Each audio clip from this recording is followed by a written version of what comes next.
بسم اللہ والصلاۃ والسلام علی سید الانبیاء والمرسلین وعلی آلہ واصحابہ اجمعین۔ انسانی جسم اور کمپیوٹر جو ہے، اس کی اگر مثال کا آپس میں موازنہ کیا جائے تو جس طرح کمپیوٹر ہارڈ ویئر اور سافٹ ویئر کا ایک مجموعہ ہے، اسی طرح انسان بھی ہارڈ ویئر اور سافٹ ویئر کا ایک مجموعہ ہے۔ کمپیوٹر کا اگر کوئی ہارڈ ویئر پارٹ خراب ہو جاتا ہے، کوئی کی بورڈ میں خرابی آ جاتی ہے، ہارڈ میں خرابی آ جاتی ہے، تو ہم ہارڈ ویئر ٹیکنیشین کے پاس لے کے جاتے ہیں اور اس کو درست کروا لیتے ہیں۔ انسانی جسم بھی ہارڈ ویئر ہے، اس کے اندر بھی جب کوئی کسی قسم کی جو ہے وہ میل فنکشننگ آتی ہے، کوئی چیز خراب ہو جاتی ہے، کام نہیں کرتی، آنکھ کا مسئلہ ہے تو آنکھ کا آپریشن کروایا جاتا ہے۔ اسی طرح جسم کا ہر حصہ جو ہے وہ اگر پراپر کام نہیں کرتا تو ہم اس سے متعلقہ ڈاکٹر کے پاس اسے لے کے جاتے ہیں اور وہ اس کا علاج کرتا ہے۔ کمپیوٹر کا سافٹ ویئر اس کا آپریٹنگ سسٹم ہوتا ہے جس کو ہم ونڈوز کہتے ہیں۔ اس کے اندر پرابلم آ جائے جس کو ہم وائرس آنا کہہ سکتے ہیں، تو اس سے وہ پراپر فنکشن نہیں اس کا ہوتا، وہ کام نہیں کرتا، اس کے لیے پھر ہمیں اس کا علاج کرنا پڑتا ہے، اس کو ٹھیک کرنا پڑتا ہے۔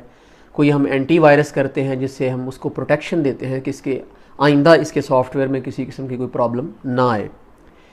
اس طرح انسان کا جو جسم ہے اس کے اندر بھی ایک سافٹ ویئر ہے جس کو روح کہا جاتا ہے۔ جس طرح ہم اپنے ہارڈ ویئر کا بڑا خیال رکھتے ہیں، ہم کھانے پینے کا خیال رکھتے ہیں، ہم جم جوائن کرتے ہیں اور دیگر اس طرح کی اور بہت ساری ایکٹیویٹیز ہم کرتے ہیں جس سے ہمارا جسم جو ہے وہ توانا رہے، تندرست رہے اور ہم ہیلدی نظر آئیں، ہم خوبصورت نظر آئیں، تو روح کا اہتمام بھی تو ہمیں کرنا چاہیے نا، کیونکہ جسم کا جو تعلق ہے وہ آرام کے ساتھ ہوتا ہے اور روح کا تعلق سکون کے ساتھ ہوتا ہے۔ ہم سکون کے متلاشی ہیں سارے لوگ، لیکن سارے کام ہم آرام والے کر رہے ہوتے ہیں۔ نبی دو جہاں سرور کون و مکان صلی اللہ تعالیٰ علیہ وسلم کی حیات طیبہ کا اگر مطالعہ کیا جائے، آپ کی سیرت مطہرہ کو اگر پڑھا جائے تو آپ نے اپنے آرام کے لیے کوئی اہتمام نہیں کیا، جو بھی آپ کا اہتمام ہوتا تھا وہ سکون کے لیے ہوتا تھا۔ یہاں کے حضرت حفصہ رضی اللہ تعالیٰ عنہ سے روایت ہے کہ ایک رات آپ علیہ السلام کی جو چادر مبارک تھی اس کو 2 تہیں لگی ہوتی تھیں، ان کو 4 کر دیا گیا۔ تو جب صبح تہجد کے لیے نبی علیہ السلام بیدار ہوئے تو آپ نے بعد میں پوچھا کہ آپ لوگوں نے میرے بستر کے ساتھ کیا کیا؟ تو بتایا گیا کہ آپ کے بستر کی 2 تہیں تھیں، ان کو ہم نے 4 کر دیا ہے۔ تو نبی علیہ السلام نے ارشاد فرمایا وہ جیسے تھا اس کو اسی طرح کر دو، اس کی وہ 4 تہوں کی وہ جو نرمی تھی اس نے مجھے صبح اٹھنے میں تھوڑی سی دقت دی ہے۔ تو آرام کا تو تعلق ہی کہیں نظر نہیں آتا، جو کچھ بھی ہے وہ سکون کے لیے ہوتا ہے۔ تو ہم بھی اگر سکون چاہتے ہیں، دیکھیں جس طرح ہم کوئی بھی اپنے بچے کو علم پڑھاتے ہیں تو اس کے لیے پھر ہمیں اس کے پریکٹیکل کی ضرورت ہوتی ہے۔ اس کا پریکٹیکل کروانے کے لیے ہم اسے اس شخص کے پاس بھیجتے ہیں جو اس نالج کا، اس علم کا ماہر ہوتا ہے۔ اگر کسی کو آپ نے الیکٹرانکس میں ڈپلوما کروایا ہوا ہے تو اس کے پاس بھیجیں گے۔ اسی طرح کوئی بھی میڈیکل کی فیلڈ لے لیں، انجینئرنگ کی فیلڈ لے لیں، تو اس کا پریکٹیکل کرنے کے لیے ہمیں اس سے متعلقہ بندے کے پاس جانا پڑتا ہے۔ تو ہماری جو روح ہے، ہماری جس کو ہم روحانیت کہہ سکتے ہیں، اس کے لیے پھر ہمیں ایسے لوگوں کے پاس جانا پڑتا ہے جن کے پاس بیٹھنے سے ہمارے روح کو تقویت ملتی ہے۔ اس لیے اس دور میں، ان حالات کے اندر جہاں ہم دنیا کے معاملات کے بارے میں تو بڑا سوچتے ہیں، اسکولنگ کے بارے میں، کالج کے بارے میں، یونیورسٹی کے بارے میں، طرح طرح کی ڈگریز کے بارے میں تو ہمارا بڑا خیال ہوتا ہے، لیکن روحانیت جو ہے ہماری، اس کی طرف ہمارا کوئی کسی قسم کا خیال نہیں ہوتا۔ تو اللہ والے جو ہوتے ہیں ان کے پاس جو ہے وہ بیٹھنے سے ہمیں یہ چیز نصیب ہوتی ہے جس کو ہم روحانیت کہتے ہیں۔ اللہ کے نبی علیہ السلام کی حدیث طیبہ ہے،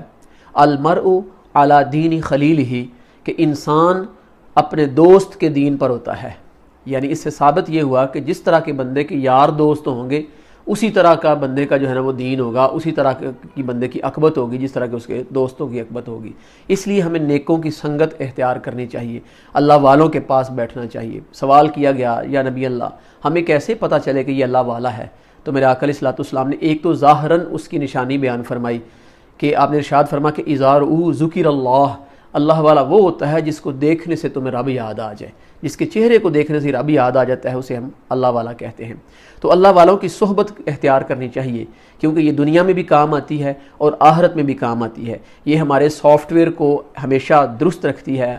ایکٹیو رکھتی ہے، ہماری روحانیت جو ہے وہ ٹھیک رہتی ہے، اور جب کسی کی روحانیت ٹھیک ہوتی ہے تو اس کے دنیا کے معاملات بھی ٹھیک ہو جاتے ہیں اور آخرت کے معاملات بھی ٹھیک ہو جاتے ہیں۔ حضرت انس بن مالک رضی اللہ تعالیٰ عنہ سے روایت ہے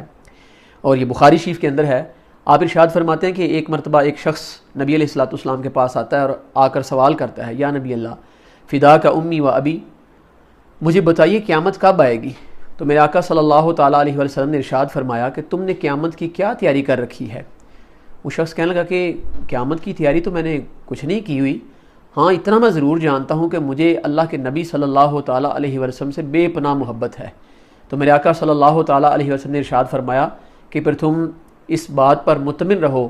کہ جو شخص دنیا میں جس کے ساتھ محبت کرتا ہے قیامت والے دن اسی کے ساتھ اٹھایا جائے گا۔ حضرت انس بن مالک رضی اللہ تعالیٰ عنہ ارشاد فرماتے ساری زندگی میں آپ کے اس فرمان کے اوپر میری جھومتے گزر گئی، خوش ہوتے گزر گئی، جب مجھے یہ بات یاد آتی تھی نا کہ دنیا میں جس کے ساتھ جو محبت کرے گا قیامت والے دن اسی کے ساتھ اٹھایا جائے گا۔ تو میں تو اپنے نبی سے اپنی جان سے بڑھ کر محبت کرنے والا ہوں، میں تو صدیق اکبر سے محبت کرنے والا ہوں، میں تو عمر فاروق سے محبت کرنے والا ہوں۔ مجھے ان کی محبت جو ہے وہ یہ جو ہے نصیب کرے گی کہ دنیا میں بھی ان کے ساتھ رہا ہوں تو قیامت والے دن بھی میں انہی کے ساتھ اٹھایا جاؤں گا۔ تو نیکوں کے ساتھ بیٹھنا چاہیے۔ آج یہ حالات اس طرح کے ہیں بنے ہوئے ہیں، آپ دیکھتے ہیں جگہ جگہ نام نہاد قسم کے، کوئی کتب الاقطاب بنا ہوا ہے، کوئی غوث زمان بنا ہوا ہے، کوئی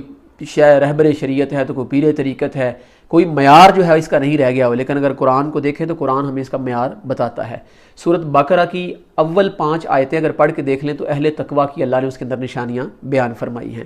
سورۃ الفرقان 18واں پارہ اگر وہاں پہ آپ پڑھیں تو اس کی آیت نمبر 64 سے لے کر سورت کے اختتام تک اللہ نے اپنے عباد الرحمن، اپنے بندوں کی کچھ نشانیاں بیان فرمائی ہیں۔ سورۃ المومنون کی ابتدائی 10 آیات کے بارے میں تو حدیث کا مفہوم ہے کہ جو شخص سورۃ المومنون کی ابتدائی 10 آیات پر ہی عمل کر لے اس کے لیے دنیا و ما فیہا کے لیے کافی ہو جاتا ہے۔ تو اگر آپ ان کو پڑھ کر دیکھیں تو آپ کو ایک مکمل ایک کرائٹیریا مل جائے گا جس کی بنیاد پر ہم پرکھ سکتے ہیں کہ اللہ والے کون ہیں۔ تو اللہ والوں کی سنگت، اللہ والوں کی صحبت جو ہوتی ہے وہ انسان کو دنیا میں بھی کامیاب کرتی ہے اور آخرت میں بھی کامیاب کرتی ہے۔ اللہ والوں کے پاس بیٹھنے سے ان کے اوپر جو رحمتوں کا نزول ہوتا ہے اللہ تعالیٰ ان سے ہمیں بھی فیض یاب فرماتے ہیں۔ ان کے ملفوظات جب ہم سنتے ہیں تو ہمیں اپنی نفس کی قباحتوں کا علم ہوتا ہے، اور اللہ والے جو ہوتے ہیں ان کے پاس بیٹھنے سے ہم ان کی دعاؤں کا حصہ بن جاتے ہیں، ان کی دعاؤں میں ہم شامل ہو جاتے ہیں۔ حضرت حاتم اسم رضی اللہ رحمۃ اللہ تعالیٰ علیہ، حضرت حاتم اسم رحمۃ اللہ تعالیٰ علیہ کے پاس ایک شخص ان کے مجمع میں آ کر بیٹھا کرتا تھا اور وہ کفن چور تھا، اس کا یہ پیشہ تھا، لیکن اس نے کہیں گزرتے ہوئے آپ کی محفل میں آ کر بیٹھنا، ایک دن آپ نے ہاتھ اٹھائے، مولا یہاں پہ جو بھی بیٹھا ہوا ہے سب کی نفس کی قباحتوں کو دور فرما اور سب کو جنو ہدایت عطا فرما۔ وہ شخص بھی اس مجلس میں بیٹھا ہوا تھا، جب رات ہوئی تو وہ اپنے کام کے لیے نکلا، جب قبرستان پہنچا اور وہ کفن چوری کرنے کے ارادے سے جب اس نے قبر کے پاس جا کر قبر کو کھودنے کا ارادہ کیا بھی تو ہاتف غیبی سے آواز آئی، او باز آ جا، ابھی تو آج تیرے لیے حاتم اسم نے دعا مانگی ہے۔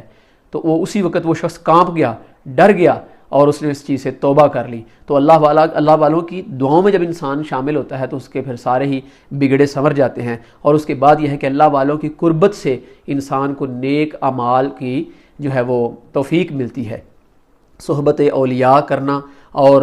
کہتے ہیں کہ یک زمانہ صحبت با اولیاء بہتر از 100 سالہ طاعت بے ریا، کہ ایک اللہ والے کے پاس ایک لمحہ کے لیے بیٹھنا جو ہے وہ ہمیں جو ہے وہ ہماری کئی سالوں کی جو اطاعت ہے، ہماری عبادت ہے، اس سے جو ہے بہتر ہوتا ہے۔ اس طرح صحبت اولیاء کرنے سے ہماری روحانیت جو ہے